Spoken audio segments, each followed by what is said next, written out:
আর একটা দোয়া শিখায় দেই, ইনশাআল্লাহ এই দোয়া করলে রিজিক তো বাড়বেই ইনশাআল্লাহ, আপনার যত ঋণ আছে ইনশাআল্লাহ আল্লাহ পাক শোধ করে দিবে। বিশ্বাস করলেন না?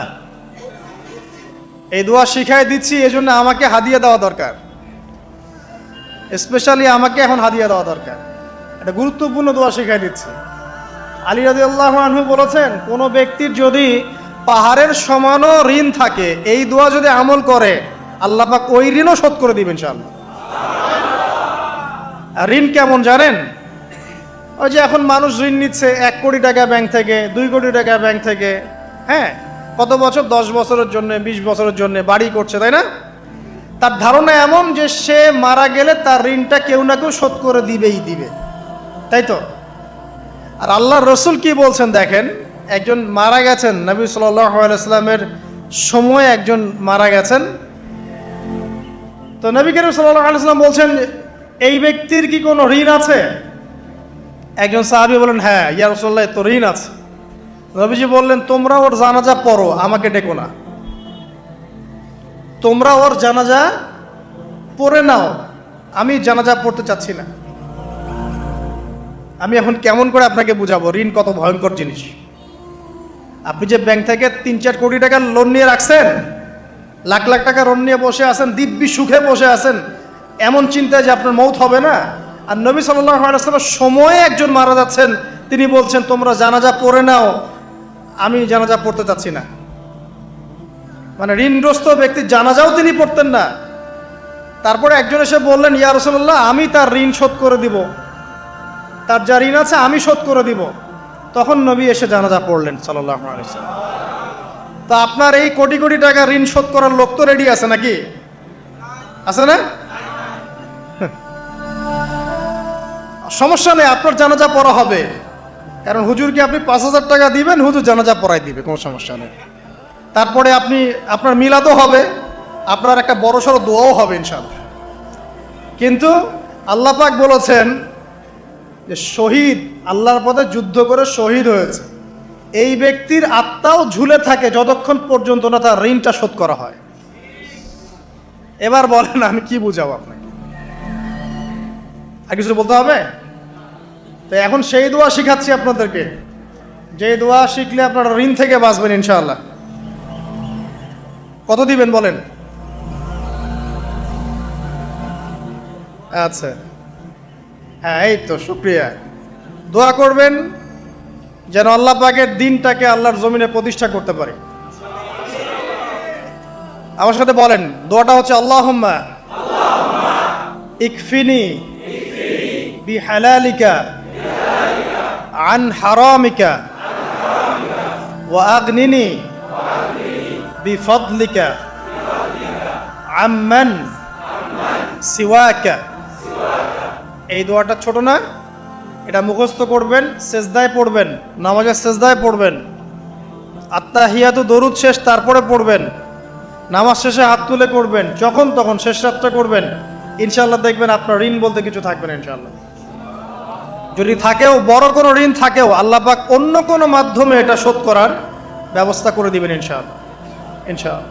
যে দারিদ্রতা দূর করতে চান, সচ্ছলতা চান, কয়েকটা কাজ করেন। এই যে বললাম, 1 নাম্বার সূরাতুল ওয়াকিয়া তেলাওয়াত করেন, 5 ওয়াক্ত নামাজ জামাতে পড়েন, ডেইলি কিছু সময়ের জন্য কোরআন তেলাওয়াত করেন, আর আল্লাহর কাছে রিজিক চান, জিকির বেশি বাড়ায় দেন। পারবেন না ইনশাআল্লাহ?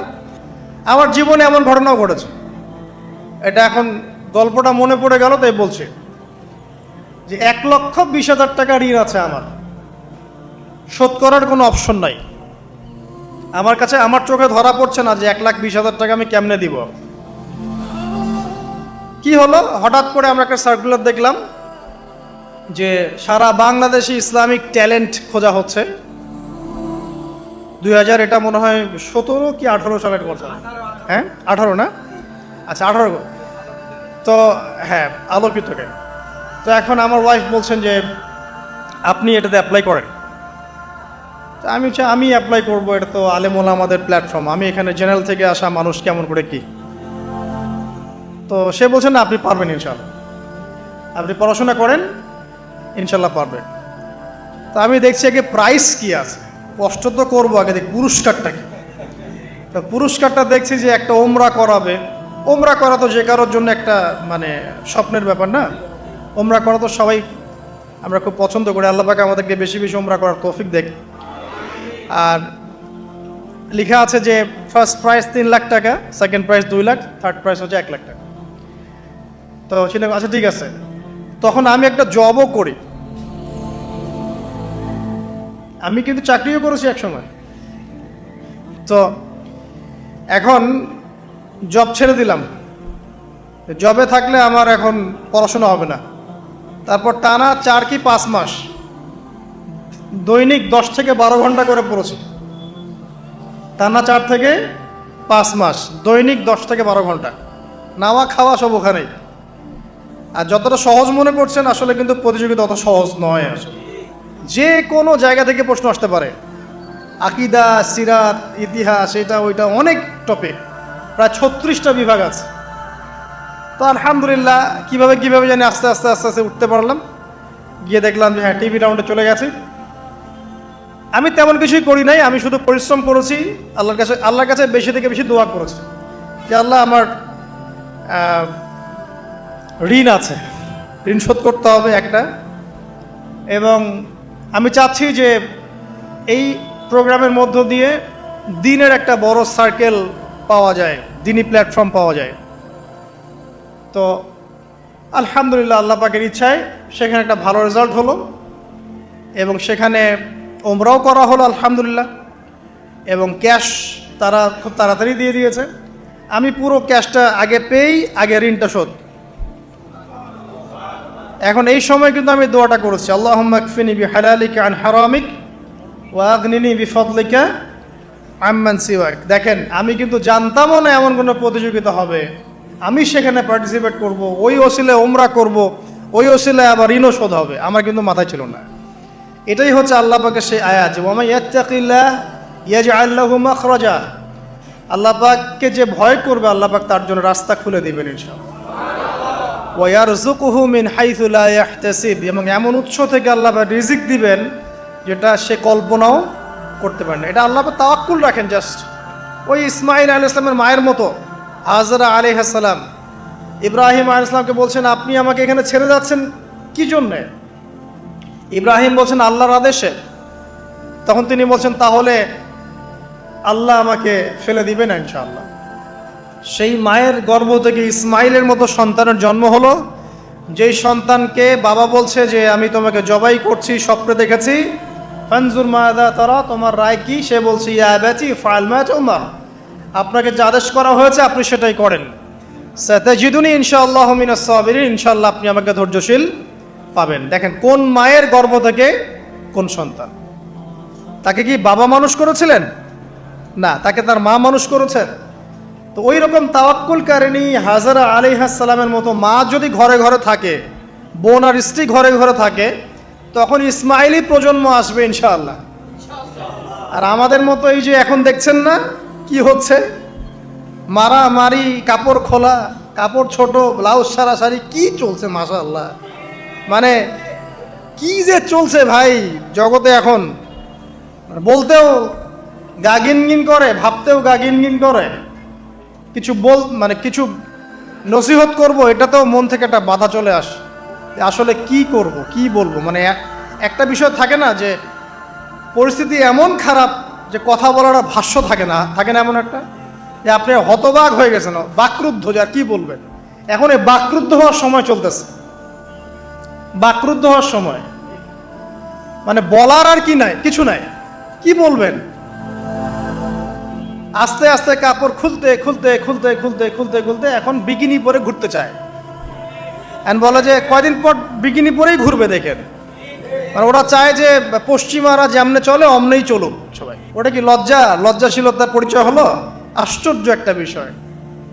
মানুষকে দেখেন, মেয়েরা কলেজে পড়তে গিয়ে মেয়েরা কি করতেছে এখন দেখেন, কলেজে পড়তে গিয়ে মেয়েরা কি করতেছে দেখেন। আর আপনি আপনার মেয়েকে কলেজে ওইখানে পড়তে পাঠাচ্ছেন, ওখানে হোস্টেলে রাখছেন, যেখানে একটা মেয়েকে নবী সাল্লাল্লাহু আলাইহি ওয়াসাল্লাম মাহরাম ছাড়া সফর করতে নিষেধ করছেন, সেখানে আপনি আপনার মেয়েকে কোন শিক্ষায় শিক্ষিত করার জন্য রাতের পর রাত সেখানে কাটাচ্ছেন? তারা নিজেরাই বলছে যে মেয়েদেরকে ফোর্সফুলি যৌন কাজে বাধ্য করা হচ্ছে, মানে ইজ্জত চলে যায়। যাক ভাই, আমার সার্টিফিকেট চাই, বিষয়টা নাকি ইজ্জত যা যাক, কতজন আমার সাথে কি করে করুক, বাট আমার একটা সার্টিফিকেট চাই, একটা অনার্সের একটা মাস্টার্সের সার্টিফিকেট চাই। এটা দিয়ে আমি বিসিএস ক্যাডার হব, এটা দিয়ে আমি প্রাইমারি স্কুলের টিচার হব, এটা দিয়ে আমি জাতি গঠন করবো নাকি। পরে এরাই তো আপনার ঘরে বউ হিসেবে আসবে, মানে আপনার কি অবস্থা হবে চিন্তা করেন এখন। তা আমরা আসলে ভাই কোথায় আছি এখন? আল্লাহ পাক আমাদেরকে বোধোদয় দান করুক, দোয়া করে। তবে একটা হাদিস না বললে আমি এখান থেকে সরতে পারতেছি না। এই কথাই নবী সাল্লাল্লাহু আলাইহি ওয়াসাল্লাম বলেছেন, হুবাহু এই কথাই, একদম এটাই, যে ফিতনা ধেয়ে আসছে, লা ইলাহা ইল্লাল্লাহ, ফিতনা ধেয়ে আসছে। তার স্ত্রী জাইনাব বিনতে জাহাশ তিনি বলছেন, ইয়া রাসূলুল্লাহ সাল্লাল্লাহু আলাইহি ওয়াসাল্লাম, আনুহলিকু ওয়া ফিনা সালিহুন, আমাদের মধ্যে সৎ মানুষগুলো থাকা সত্ত্বেও কি আমরা ধ্বংস হয়ে যাব? সুন্দর প্রশ্ন না? নবীজি বলছেন, নাম, তোমরা ধ্বংস হয়ে যাবে। ইযা কাসুরাতিল খাবাস, যখন এরকম নগ্নতা, বেহায়াপনা, অশ্লীলতা ছড়িয়ে পড়বে, তখন সৎ অসৎ, আলেম জালেম সব ধ্বংস হয়ে যাবে। জাতি গঠন করবেন, সব ধ্বংস। আল্লাহ পাকের গজব সময়ের ব্যাপার মাত্র। আল্লাহ পাক শুধু আসমানি বালাই দেন না, জমিনি বালাও দিতে পারেন। আল্লাহ পাক মুসলিমে ফাসাদ লাগিয়ে দিতে পারেন। আল্লাহ পাক বহিঃশত্রুকে আপনার উপর চাপিয়ে দিতে পারেন। আল্লাহ পাক দুর্ভিক্ষ দিতে পারেন। আল্লাহ পাক মহামারী দিতে পারেন। আল্লাহ পাক কুন বললে ফায়াকুন হতে পারে। সে আল্লাহকে ভুলে গিয়ে এইসব প্রগতিশীলতার নামে যখন নগ্নতার চর্চা হচ্ছে, অশ্লীলতার চর্চা হচ্ছে, আর আমরা এগুলো সব মুখ বুঝে সহ্য করছি, মাদক, পর্ন, জেনা, ব্যভিচার সব চলছে চোখের সামনে, আমরা কিচ্ছু বলার নাই, সুদ ঘুষ সব চলছে। এটা সময়ের ব্যাপার যে আল্লাহ পাকের গজব কখন আসবে। আর যখন আসবে, আলেম জালেম কাউরে ছাড়বে না ইনশাআল্লাহ, আমারে আপনারে কাউরে ছাড়বে না ইনশাআল্লাহ, দেখে নিয়ে। আরেকটা কথা নবীজি বলছেন, দুই শ্রেণীর মানুষ আসবে কিয়ামতের আগে আগে, আমি দেখি নাই। তখন সাহাবীরা বলছেন, কারা ইয়া রাসূলুল্লাহ? একজন বলছেন, এক শ্রেণী হচ্ছে এমন এক শ্রেণীর পুরুষ। কারা এরা? পুরুষ যাদের হাতে লম্বা লম্বা লাঠি থাকবে, লাঠি, এই লাঠি দিয়ে তারা মানুষকে পিটাবে। কি আপনারা বুঝতে পারেন না কারা? আপনি নিজেও তার মধ্যে আছেন, আপনার ভাইও তার মধ্যে আছে। আপনি এবং আপনার ভাই দুজনেই এই কাজ করছেন, ভাইয়ে ভাই মারামারি করছেন, সবার হাতেই লাঠি আছে না? আছে। অথচ উভয় মুসলিম। আর একজন মুসলিম যখন আরেকজন মুসলিমের এগেনস্টে যুদ্ধ করতে যায় বা এরকম মারামারি করতে যায় না, যে মরবে আর যে মারবে উভয়ই অপরাধী, উভয় অপরাধী। হাদিস রিয়াদুস সালেহিন বইয়ের মধ্যেও আছে, দেখে নিয়ে। তারপরে দ্বিতীয় শ্রেণী হচ্ছে, নবীজি বলছেন, নিসাউন, এক শ্রেণীর মহিলা আসবে, আমি দেখি নাই, মানে ওই যুগে ছিল না। আইয়ামে জাহেলিয়াতের বর্বর যুগেও এরকম মেয়ে ছিল না। তার মানে বুঝতে পারছেন, আইয়ামে জাহেলিয়াতের যে যুগটাকে এখন বর্বর বলে না, বর্বর, সেকেলে, মধ্যযুগীয় এইসব কথা বলে না, ওই যুগেও এই মানুষগুলো ছিল না। তার মানে নবীজি বলছেন, আমি দেখিনি, লাম আরাহুমা, আমি ওদেরকে দেখি নাই।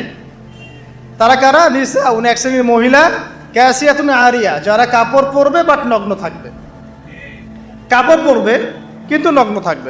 মুমিলাত মাইলাত, নিজেও মানুষকে আকৃষ্ট করবে, আবার নিজে আকৃষ্টও হবে।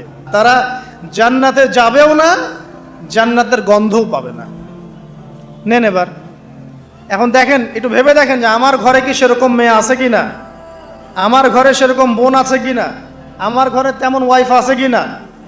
এখন যদি আপনি আল্লাহ এবং তার রাসূলকে সর্বোচ্চ অগ্রাধিকার দেন, আল্লাহর ওয়াস্তে ওদেরকে ঠান্ডা মাথায় বোঝানোর চেষ্টা করেন, বোঝান যে তারা, তাদের ফাংশনটা কি, দুনিয়াতে ওদের ফাংশন কি, দুনিয়াতে মেয়েদের ফাংশনটা কি, একটা পরিবারে একটা মেয়ের ফাংশন কি, স্বামী স্ত্রীর সম্পর্কের মধ্যে মেয়ের ভূমিকা কি, স্ত্রীর ভূমিকা কি, এগুলোকে বুঝান। তবে হ্যাঁ, এক শ্রেণীকে আপনি বুঝিয়ে কুল পাবেন না, পরিস্থিতি বোঝেন। পরিস্থিতি বুঝলে আমাদের করণীয় বের হয়ে আসবে। করণীয় আমি অনেক দিন বলেছি, জ্ঞান অর্জনের কোনো বিকল্প নাই, জ্ঞান অনুযায়ী আমলের কোনো বিকল্প নাই, আদর্শ পরিবার গড়ার কোনো বিকল্প নাই, পরিবারে মেয়েদেরকে পর্দায় রাখার কোনো বিকল্প আছে নাই। এমনকি আমাদের ছোট ছোট ছেলে মেয়ে যারা এখন জন্ম নিয়েছে এদেরকেও ছোটবেলা থেকেই ইসলামের অনুশাসন দিতে হবে, না হলে বড় হয়ে বিগড়ে যাবে। এরা বিগড়াবে না? চতুর্দিকে ফিতনা, এরা তো বিগড়ে যাবেই। হালাল রিজিকের কোনো বিকল্প নাই। দ্বীনের জ্ঞান অর্জন করে দ্বীনী মানুষদের সাথে থাকার কোনো বিকল্প নাই। একা একা থাকতে যাবেন না, দ্বীনের বুঝ আছে এমন মানুষদের সাথে থাকবেন, একসাথে থাকবেন। যেখানেই থাকেন, যে নামেই হোক, একসাথে থাকেন, যে নামেই হোক। ইসলামে তো অনেক দলাদলি আছে না? আচ্ছা হোক, এটা নিয়ে এখন কথা বলার দরকার নাই। যে কোনো ব্যানারেই হোক থাকেন, অ্যাটলিস্ট আপনি ভালো মানুষদের সাথে থাকেন, এটা ভালো হবে ইনশাআল্লাহ। আল্লাহ চাইতে দেখবেন সবার মাঝে একসময় ঐক্য দিয়ে দিতে পারেন, আল্লাহ পারেন না? আর যারা ইন্টেনশনালি উম্মার ঐক্যের বিরোধী, এদেরকে আল্লাহ পাক ধ্বংস করে দিবেন ইনশাআল্লাহ, সমস্যা নেই। কারণ আল্লাহ বলে তো একজন আছেন, তিনি সব দেখেন ইনশাআল্লাহ। আর হচ্ছে আপনার জ্ঞানটাকে ইসলামের কল্যাণে কাজে লাগান, আপনার সম্পদ, আপনার জানমাল, এটাকে ইসলামের কল্যাণে কাজে লাগান, দ্বীনের প্রচার প্রসার করতে থাকেন। আক্রমণাত্মক হবেন না, শৈথিলতাবাদীও হবেন না, চরমপন্থী হবেন না, আবার এই যে গোলালু মার্কাও হবেন না। গোলালু কি মানে সব তরকারিতেই চলে, যখন দেখবে যে একটা বিষয় আসছে আস্তে করে পাশ কেটে এমন একটা বিষয় নিয়ে কথা বলা শুরু করবে যেটার সাথে এখনকার বিষয়ের কোনো সম্পর্ক নেই। দেখবেন যে পুরো বিশ্বে একটা বিষয় চলছে, দেশে একটা বিষয় নিয়ে গরম, তখন দেখবেন কথা হচ্ছে মেয়েরা নেল পালিশ দিতে পারবে কিনা। আরে সুশ্রী মার্কে ইসলাম নিয়ে চলার দরকার নেই। যখন যেটা সামনে আসবে এটা ফেস করতে হবে, এবং সেটা চরম পন্থায় না, আক্রমণাত্মকভাবে না, মানুষকে হিকমার সাথে, নসিহতের সাথে ঠান্ডা মাথায় যুক্তি প্রমাণ দিয়ে বুঝাতে হবে। এরপর যারা বুঝবে আলহামদুলিল্লাহ, যারা বুঝবে না এদের দায়িত্ব কারো হাতে? আল্লাহর হাতে। আল্লাহ পাক হয় গজবে শেষ করবেন, না হলে আল্লাহ পাক চাইলে হেদায়েতও দিতে পারে, এটা আল্লাহ পাকের ইখতিয়ার।